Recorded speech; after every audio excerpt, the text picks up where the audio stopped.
All right, guys, it's Paul Singh, the market speculator with bullsonwallstreet.com. This is the weekly swing trade report.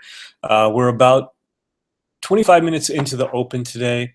I actually just took profits. Those of you who've been following me on Twitter or Trade Report members, you know I got into JNUG on this oversold bounce play late last week, and within 2 trading days here, we hit our target at 23. It's pulled back to 22.38. We took our profits right at 23, just above 23 this morning.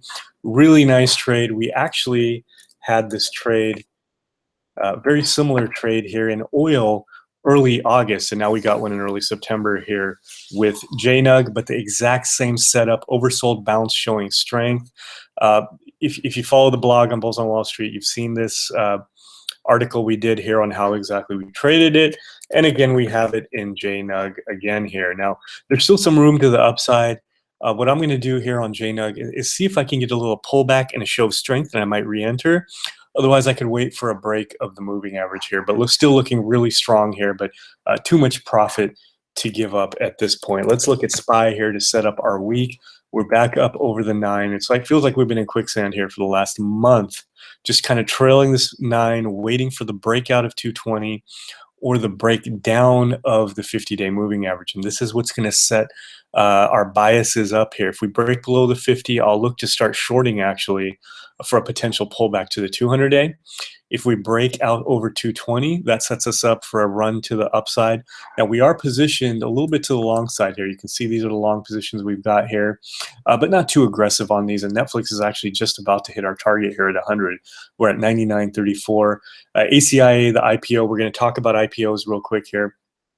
But we're in one IPO with ACIO, and then Buffalo Wild Wings was an earnings breakout.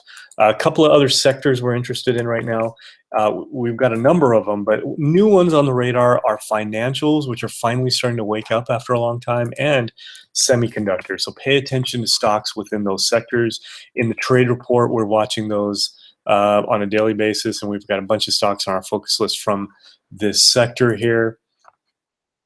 Going back to IPOs now, let's take a look at a few. Twilio, I'm actually thinking about entering here. It looks pretty strong above the 9. We could get a target of up around 70 and minimize our risk here. So Twilio is looking good. A few under the other one everyone's watching is LN, and LN actually looks good, breaking above the 9 today. So those are two I'm actually looking for trades potentially today. Let's look at some under the radar ones. One is AirG, which is basically doing what Twilio and ACIA were doing a while back, and that's breaking out over its IPO range, pulling back here at the 9. I expect some tests in here, and once we see a show of strength, maybe a breakout of 13, that would set us up for a good entry. KOTV, another one that's been running here. TLND.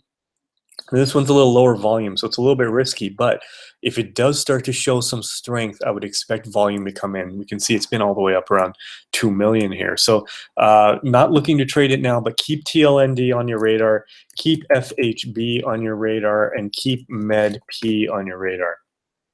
None of these are really setups at this point, but these should be on your IPO list. So that's it for the weekly swing report this week. Slightly bullish bias, but we're really waiting for a breakout or breakdown to really let us know which way to get aggressive. So I'll either sign up for the trade report, guys, and you'll get me every day with my trades, trade alerts, focus list, daily videos. You can check me out on the Bulls on Wall Street blog. Follow me on Twitter, Paul J. Singh. And of course, there's the weekly swing report, which you'll see me next Monday.